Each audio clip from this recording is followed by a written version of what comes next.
रोजच्या चपात्या किंवा पुऱ्या करताना आपली कणिक शिल्लक राहते. सो त्या कणकेचे तुम्ही अशा प्रकारे टेस्टी आणि इंटरेस्टिंग रेसिपी बनवू शकता. ही रेसिपी बनवण्यासाठी तुम्ही रोजच पीठ शिल्लक ठेवाल. चपाती खाणे विसरून जाल, पण ही रेसिपी कधीच तुम्ही विसरणार नाहीत. लहानांपासून मोठ्यांपर्यंत आवडणारी ही रेसिपी आहे. चला तर मग आजच्या रेसिपीला सुरुवात करूया.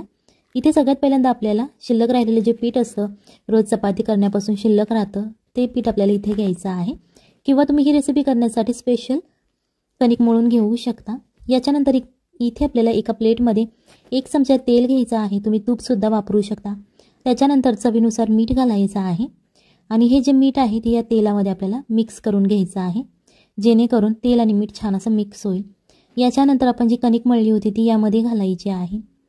जर तुमच्याकडे कणिक मळताना मीठ वगैरे घालत असतील तर तुम्ही ही प्रोसिजर करण्याची गरज नाही. इथे मी बिना मिठाची कणिक मळली होती, सो त्याच्यासाठी आपल्याला इथे मीठ आणि तेल घालण्याची गरज लागते. सो अशा प्रकारे हे पीठ जे आहे ते आपल्याला या तेलामध्ये मळून घ्यायचं आहे. जेव्हा हे पीठ आपलं मळून होतं छान असं, जेणेकरून मीठ यामध्ये छान असं शिरलं जातं. याच्यानंतर आपल्याला या कणकेचे छोटे छोटे गोळे करून घ्यायचे आहेत. ज्याप्रमाणे आपण छोटी चपाती करण्यासाठी गोळा करतो त्याचप्रमाणे आपल्याला हे गोळे करून घ्यायचे आहेत. इथे या कणकेचे आपल्याला 3 ते 4 गोळे तयार होतात. कणकेची क्वांटिटी म्हणजेच पिठाची क्वांटिटी ही तुम्ही तुमच्या फॅमिली मेंबर्समध्ये डिपेंड करणार आहे. जर तुमच्याकडे जास्त फॅमिली मेंबर्स असतील तर तुम्ही पिठाचं प्रमाण वाढवलं तरीही चालेल. याच्यानंतर थोडंसं पीठ लावून घ्यायचं आहे, जेणेकरून ही जी आपण चपाती लाटणार आहोत ती खाली आपल्या पोळपाटाला चिकटणार नाही. सो त्याच्यासाठी आपल्याला इथे गव्हाचं पीठ लावू शकता किंवा तुम्ही मैदा लावला तरीही चालेल, पण सोपं सगळ्यांच्या घरात गव्हाचं पीठ अवेलेबल असतं. सो आज आपण गव्हाचं पीठ लावून घेणार आहोत. छान असं ते दोन्ही साईडला चोळून घ्यायचं आहे, जेणेकरून ती चपाती खाली चिकटणार नाही. व्हिडिओ आवडत असेल तर व्हिडिओ लाईक करा आणि जर तुम्ही चॅनलवर नवीन असाल तर चॅनलला सबस्क्राईब करा. अशा प्रकारे मीडियम अशी आपण ही चपाती लाटून घेतलेली आहे. एक लाटून आपल्याला अशा एका प्लेटमध्ये या काढून ठेवायच्या आहेत. इथे तुम्हाला दिसत असेल बघा, या साईजच्या मी 4 चपात्या लाटून घेतलेल्या आहेत. तुम्ही याच्यापेक्षा छोट्या करू शकता किंवा याच्यापेक्षा मोठ्या केल्या तरीही चालतील. इथे आपल्याला एका छोट्या कढईमध्ये पाणी गरम करायचं आहे. पाणी गरम झाल्यानंतरच आपल्याला या ज्या पोळ्या पण तयार केलेल्या आहेत त्या एक करून पाण्यामध्ये सोडून घ्यायच्या आहेत. इथे लक्ष ठेवा, गार पाण्यामध्ये या पोळ्या तुम्हाला सोडायच्या नाहीत, त्या नाहीतर त्या चिकटल्या जातील एकमेकांना. सो याच्यासाठी पाणी गरम करून घ्यायचं आहे. जेव्हा पाणी उकळायला लागतं तेव्हाच या पोळ्या आपल्याला या पाण्यामध्ये सोडून घ्यायच्या आहेत. याच्यानंतर 1 चमचा यामध्ये तेल घालायचं आहे, जेणेकरून त्या पोळ्या एकमेकांना चिकटणार नाहीत.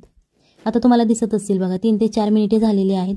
पोळ्या शिजायला सुरुवात झालेली आहे. जेव्हा आपल्या पोळ्या छान अशा शिजतात तेव्हा त्या अशा प्रकारे पाण्यावरती तरंगतात. जेव्हा त्या कच्च्या असतात त्या पाण्याच्या तळाशी जाऊन बसलेल्या असतात आणि जेव्हा त्या शिजतात त्या अशा प्रकारे पाण्यावरती तरंगतात. इथे तुमची पोळी शिजताना फाटली तरीही चालेल, काहीच प्रॉब्लेम नाही. त्याच्यानंतर पाणी काढून घ्यायचं आहे आणि अशा प्रकारे पोळी ही कोरडी करून घ्यायची आहे. तुम्ही हे फॅन खाली सुद्धा ठेवू शकता थंड होण्यासाठी. अशा प्रकारे या पोळ्या आपल्याला सगळ्यात पहिल्यांदा थंड करून घ्यायच्या आहेत. याच्यानंतर इथे एक पॅन घ्यायचा आहे आणि या पॅनमध्ये 1 चमचा तेल घालायचं आहे. तुम्ही तूप किंवा बटर घातलं तरीही चालेल. अर्धा चमचा जिरे घालायचे. जिरे छान असे तडतडून द्यायचे तेलामध्ये, जेणेकरून त्याचा स्वाद खूप छान येतो. अर्धा चमचा मोहरी घालायची. आता हे जिरे आणि मोहरी तेलामध्ये तडतडून द्यायची. मोहरी छान अशी फुटून द्यायची, जेणेकरून त्याची जी चव आहे ती या तेलामध्ये उतरली जाईल.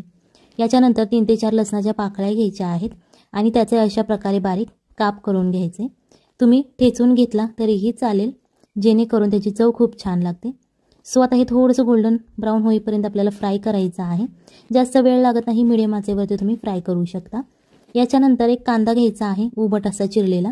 ज्याप्रमाणे आपण भजी करण्यासाठी कांदा चिरतो त्याचप्रमाणे हा कांदा चिरून घ्यायचा आहे आणि या तेलामध्ये आपल्याला हा फ्राय करायचा आहे. व्हिडिओ आवडला असेल तर व्हिडिओला लाईक करा आणि जर व्हिडिओ आवडला नसेल तर तुम्ही व्हिडिओला डिसलाईकसुद्धा करू शकता आणि कमेंटमध्ये लिहू शकता.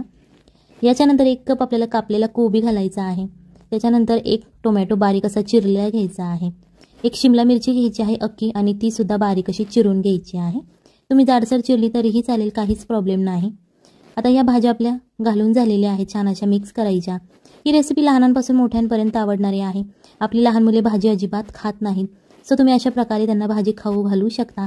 ही रेसिपी तुम्ही त्यांच्या टिफिनला सुद्धा देऊ शकता, लंच आणि डिनरमध्ये खाऊ शकता. चवीनुसार मीठ घालायचं, जेणेकरून भाज्यांना थोडंसं पाणी सुटलं जाईल आणि अशा प्रकारे ते फ्राय करून घ्यायचं आहे. याच्यावरती झाकण ठेवू नका, नाहीतर तुमच्या भाजींचा कलर बदलला जाईल. सो त्याच्यासाठी अशा प्रकारे तुम्ही उघड्या भाज्या फ्राय करून घ्यायच्या आहेत. थोडासा कच्चापणा भाज्यांचा निघून गेल्यानंतर 1 चमचा रेड चिली सॉस घालायचा आहे, 1 चमचा ग्रीन चिली सॉस घालायचा। जर तुमच्याकडे ग्रीन चिली सॉस नसेल, तुम्ही हिरव्या मिरच्या बारीक करून घातल्या तरीही चालतील। 1 चमचा शेजवान चटणी आणि 1 चमचा आपल्याला सोया सॉस घालायचा आहे।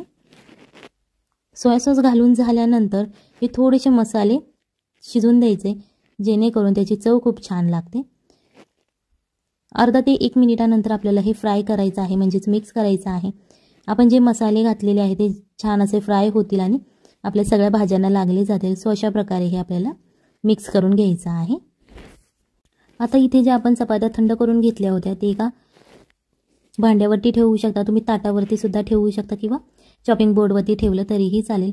इथे आपल्याला शंकरपाळ्याचा चमचा घ्यायचा आहे, ज्या चमच्याने आपण शंकरपाळे तयार करतो तो चमचा घ्यायचा आहे आणि अशा प्रकारे मीडियम साईजमध्ये हे आपल्याला कट करून घ्यायचं आहे।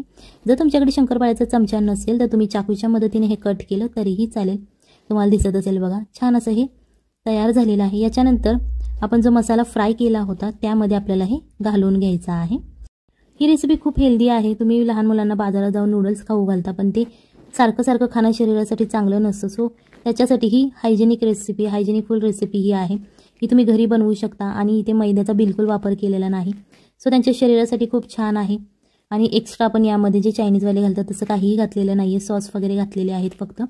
सो ही रेसिपी मुलांसाठी खूप छान आहे, त्यांच्या टिफिनला सुद्धा देऊ शकता। एक नवीन आणि इंटरेस्टिंग असा हा पदार्थ आहे। सो रेसिपी नक्की घरी ट्राय करा, आपल्या फॅमिलीला खाऊ घाला आणि मग मला कमेंटमध्ये सांगा कशी झाली होती। हे आपल्याला 1 ते 2 मिनिटासाठी फ्राय करून घ्यायचं आहे। तुम्ही हाय फ्लेमवरती सुद्धा फ्राय करू शकता किंवा मीडियम फ्लेमवरती फ्राय केलं तरीही चालेल। दिसायलाही खूप छान दिसत हे नूडल्स आणि चवीलाही खूप छान लागतात। लहान मुलांना इंटरेस्टिंग रेसिपी खाण्यात खूप इंटरेस्ट असतो, लहान मुले भाजी अजिबात खात नाही। सो अशा प्रकारे तुम्ही त्यांना भाजी सुद्धा खाऊ घालू शकता। तुम्हाला ज्या भाज्या आवडतात तुम्ही त्या मुलांना देऊ शकता। इथे थोडीशी आपल्याला कोथिंबीर गार्निशिंगसाठी घालायची आहे आणि परत एकदा ते मिक्स करायचं आहे। तुमच्या मुलांना ज्या भाज्या आवडत नाही तुम्ही त्या भाज्या या रेसिपीमधून त्यांना देऊ शकता। सो रेसिपी मुलांसाठी नक्की घरी ट्राय करा, खाऊ घाला मुलांना आणि मुलांचा फीडबॅक घ्या। त्याच्यानंतर मला कमेंट करा आणि कमेंटमध्ये सांगा की ही रेसिपी कशी झाली होती। चला तर मग भेटूया पुढच्या रेसिपीमध्ये, तोपर्यंत बाय बाय, टाटा।